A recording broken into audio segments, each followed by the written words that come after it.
I'm Yvette Rogers, Outreach Coordinator for Celtic Colours International Festival.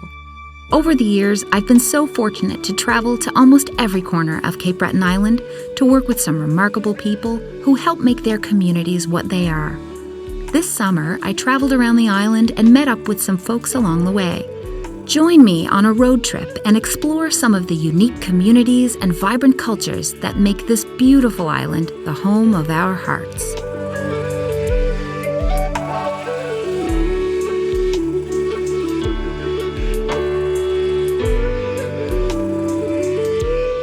It's been said that the shoreline is shaped by what the sea sings. The dance between the ocean and the land has gifted Western Cape Breton with many lovely beaches. The Celtic Shores Coastal Trail follows a former train route through the region, offering a unique perspective of the landscape as it winds its way through several rural communities. This part of the island is beautiful in every season. Hiking trails lead to stunning mountainside vistas. And a good old country drive reveals charming communities. Picturesque farms, gorgeous rivers and valleys, and breathtaking ocean views. The influence of Scottish Gaelic settlers is still prominent here.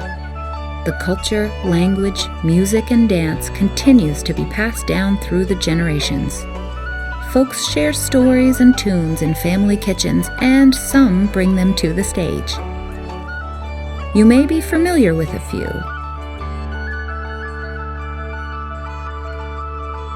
In fact, there are so many great traditional artists from this neck of the woods, it is no surprise it has become known as Canada's musical coast.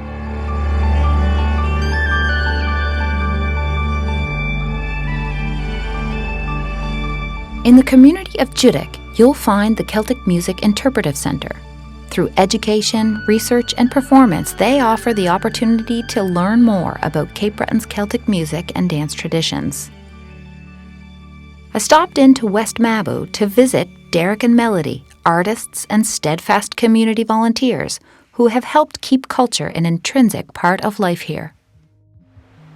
Well, I am originally from Richmond County, River Bourgeois, and I've been dancing and fiddling all my life.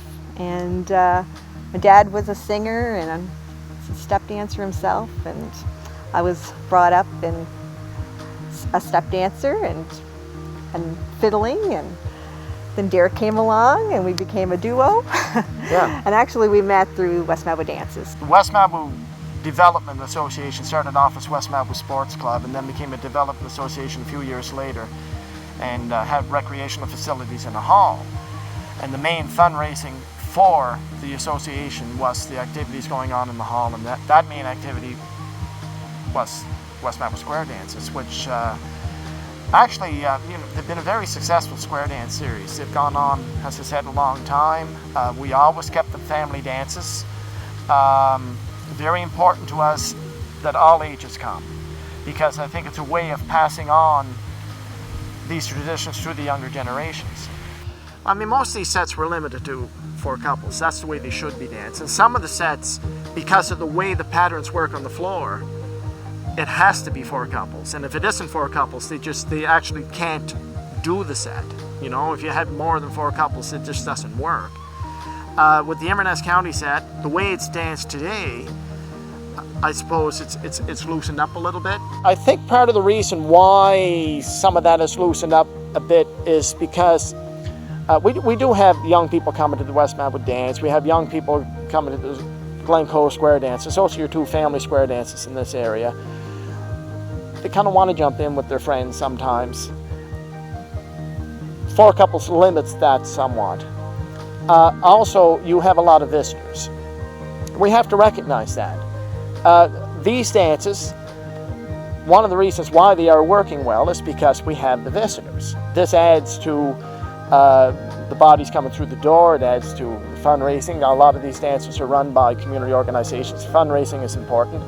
And we do like to share this culture with the visitors. And hopefully, if it all works, they'll keep coming back, right? And then they become part of it. So that being said, because it's a little looser, it's just in some ways more inviting for the visitor to get in the set and get involved. What a way to wake up every day, That's pretty good. looking at a painting outside like this. Yeah. Sometimes you wake up and you look out and go, those cows aren't supposed to be there. So that's a little, that throws the view a bit something. Other than that, it's usually pretty good. Yeah, they keep it real. Yeah, they do. The cows keep it real. There are many community halls throughout this region that regularly host dances, concerts, and community events, as they have done for generations. Whether you live down the road, travel from across the island, or come from another part of the world, you'll feel at home. I asked Derrick and Melody what they love about this place. Well, I suppose I'm kind of biased, right? Oh, This is where I came from. It's so pretty.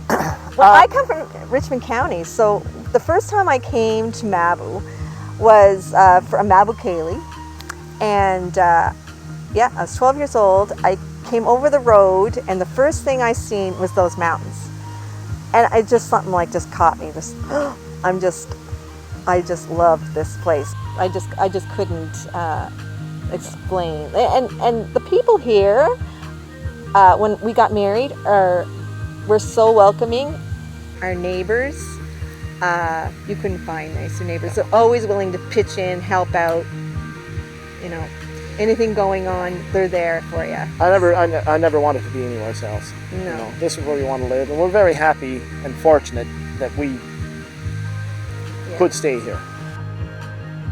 This side of the island has so much to offer.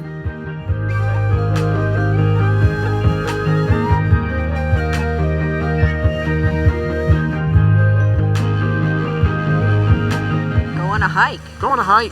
There's beautiful leaves are trails. beautiful. And especially in around Mabou Mines, beautiful trails. Coal mines have beautiful hiking trails there. Spend the day at the beach. West Mabou Beach is a great place to spend the day. There's good places to eat. Red Shoe Pub. Shining Waters, yeah. So you can get a good meal. Yeah, Glenora Distillery. Glenora Distillery you can have too. a little dram and a little shot of whiskey and great food. And at the end of the day, go find some music. There's usually something going on. You ask the locals, find out what's going on. So, you might be able to take in some music at the Red Shoe or at the distillery, or maybe if there's a dance going on, go and experience a square dance. Yeah, the best thing is to ask locals.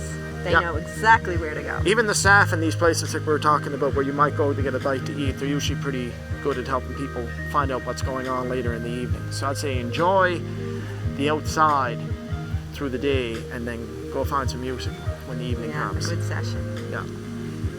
Derrick, Melody, thank you so much for having us here on your beautiful home. And thanks so much for sharing your insight with us today. Thank you, Yvette. Thank you. Thanks for visiting us.